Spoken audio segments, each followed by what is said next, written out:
welcome back. This is By the Book, and we're your married relationship coaches. I'm Seth. I'm Sil. And today we're talking about Married at First Sight, Season 15, Decision Day, Stacia and Nate. Mm-hmm. Absolutely no surprises here. No. They tried to make it dramatic. They tried to spin up some drama in the last 2 weeks. We were not fooled. And you guys probably weren't fooled either. This was the power couple. Mm-hmm. For me, anyway. Some people think it was Lindy and Miguel, but for me, I think for you two, yes, Stacia and Nate were the power couple. Dr. Pepper and Pastor Cal started off talking about how they were so strong in the beginning and that they had their recent struggles, which we think production threw in there. Y'all let us know what you think, just to try to send us off for Decision Day. I don't know. I mean, it could have been, but it seemed like some made-up drama. It seemed real enough. It seemed like they got really heated with one another, and I don't know. Not unless they some really good actors. I don't know. It seemed real. Yeah. I mean, I don't know. I'm not going to say they didn't have any conflict whatsoever. Mm-hmm. I just don't think it was anything big enough to really question their decision at Decision Day. Mm-hmm. Like, sure, you're going to have arguments with your significant other. You're going to have disagreements. But I think the production kind of spun it to make it look bigger, to make it seem worse.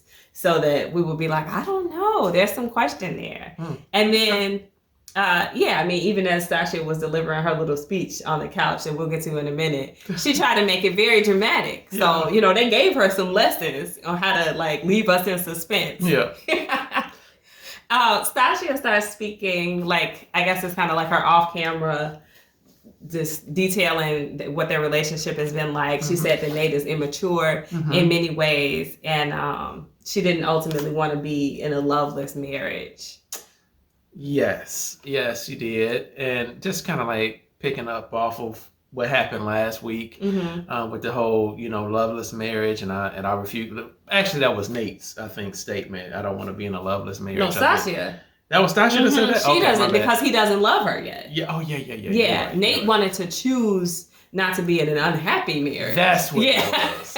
Okay, he chose not to be in an unhappy marriage. Yeah. He chose not to be in a loveless marriage. Yeah. Okay, now I got it. All right. Go ahead. All right.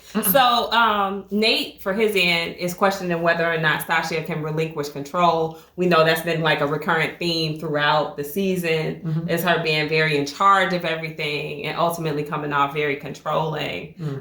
She wants him to believe in him. He wants her to believe in him.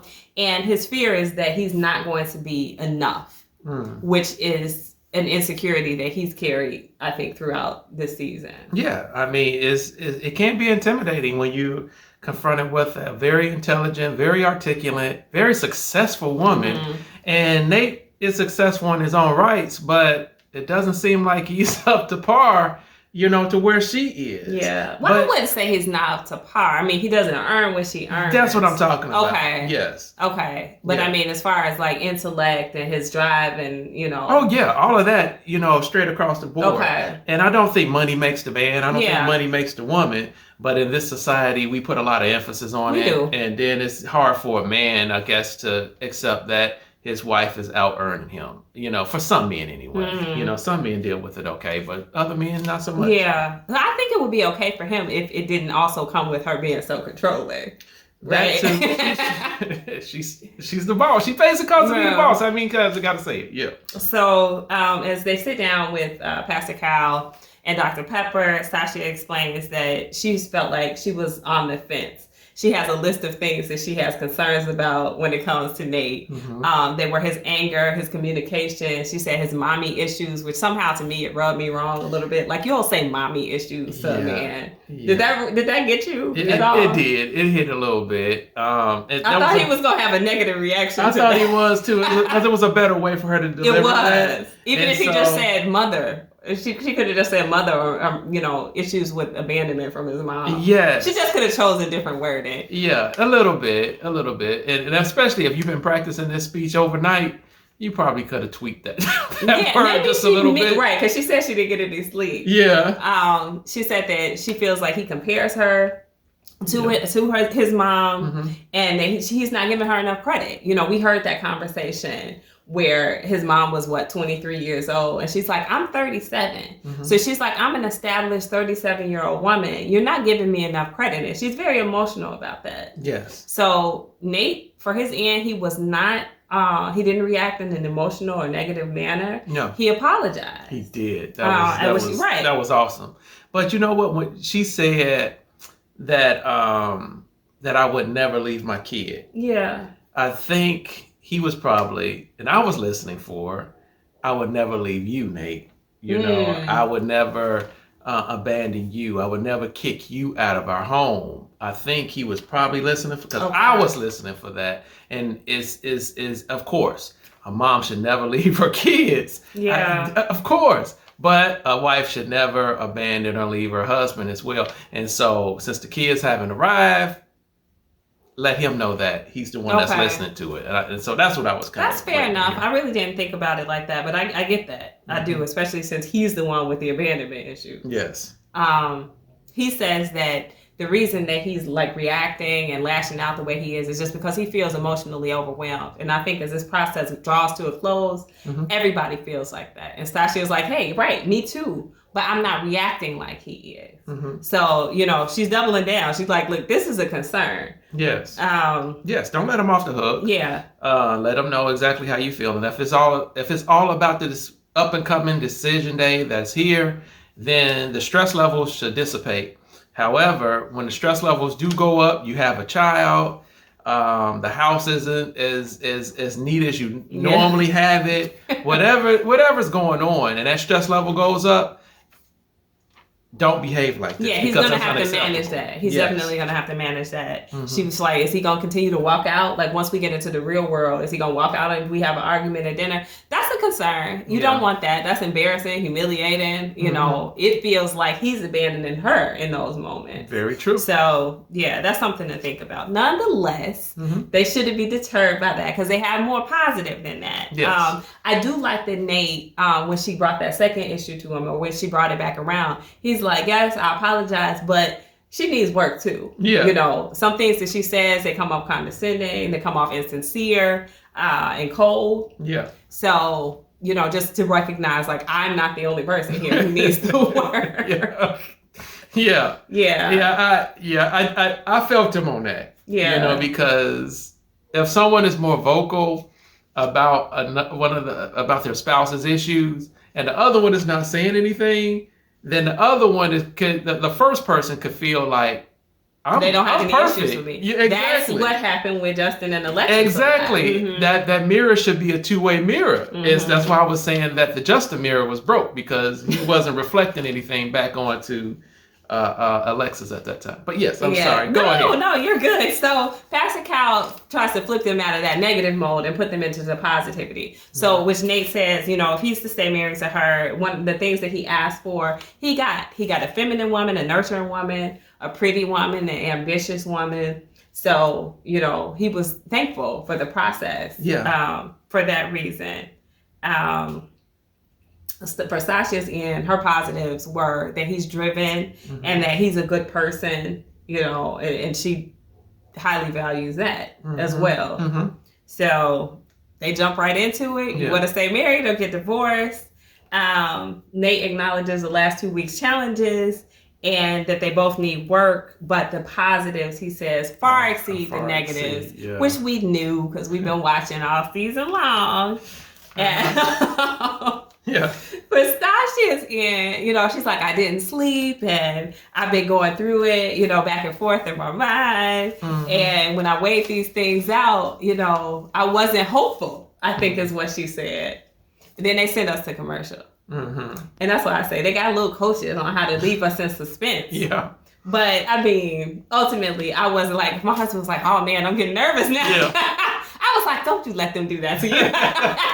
She did. So she comes back off commercial break and she says, you know, I'm going to stay committed to you. So it was a happy, feel-good moment. No drama really there. No drama beyond. You know, it just wasn't me. Pastor Cal was sitting there and he was just like, man, she took a long way around to get to that yes. You know, I feel like I aged with Pastor Cal on that one. Because I was just like, is she gonna say no? I mean, it seemed like it we've was. Been watching this show. Y'all know they're trying to create some drama. Well, I definitely see it now because they pulled me in. It was like. He's like, it sounds like she's gonna say no. I can't believe it. She's about to tell this man no. No. So that's it for that. But the question I want to ask you. All right, we saw the previews, right? What's the question? We saw the previews. Yes. And you brought this out. Justin and Nate are getting into it. We've known that there's been like a little bit of friction between the two of them. Yeah. Just from looking at the after parties and some of the things that Nate says. It looks like they're almost going to come to blows in that. But it seems like the reason is because Justin was accusing someone of making a pass at him. So my question is, we're just theorizing here because all we've seen is the same previews everybody else has. What do you think went on? My best guess is that he was accusing Nate of making a pass at him. How does this happen? Like, what in the world? Say it, maybe Nate thinks he's sexy. I mean, what? I don't know. I mean, I know we've had various different comments from many, many different viewers, and very few have mentioned like Nate's sexuality being in question. I think more have questioned Justin's than Nate's, but so. They strike me, I guess, as both straight men. I think that Justin he has effeminate traits and characteristics, but I don't think actually that he's homosexual or anything. No. I think they're both straight. So I'm wondering, like, is this just something that he's saying just to like rile him up? Is he like, what is his angle there? Is Nate and Stacia so freaky that they're willing to just throw it on out there? I don't know. Mix it up with some threesomes or some swinger type action. No, I mean, if that was the case, they wouldn't pick Justin. I don't think. What for? I mean, but no. I would have thought maybe they would bring Alexis. If anything, they wouldn't pick Alexis either. It's a small pool of people, baby. It's a small pool of people. There's a lot of people in San Diego. I mean, they would have picked. They would have picked them. Okay, y'all in the comments. Let's just say if oh my gosh, they were open to having an open marriage or threesomes or whatever, do you really think that Nate and Stacia would pick either Alexis or Justin? I would say no. It was easy access. They right down the hall. Whatever. I don't know. I can't wait. I can't wait to see the reunion show because I really want to know what this is about. No. My assumption was that he was talking past Nate, trying to speak to Stacia. And I'm like, there's no way she was making a pass at him. But you called it out saying, no, I think he's talking to Nate. That just blew my mind. Yeah. Honestly. What do you guys think? I think some of you guys have already put that out there. But those of you who haven't, put it in the comments. Those of you who already have, reiterate that because I can't get it in my mind right now. So like you said, they both represent for me straight men, heterosexual men. Yeah, very different from one another. But so that was a bit of a surprise. That was surprising to see Justin so animated. Yeah, ready to I don't know. I feel like that was a little bit overplayed. You think so? On his part, like maybe he feels like he's gotten this image of being soft, and he had to kind of undo that. Probably. But we'll see. I can't wait, like I said, to see it, and hopefully you guys watch it too, and we can talk about it next week. Other than that, just drop those comments below, like, share, and subscribe, and we'll talk to you guys soon. Bye.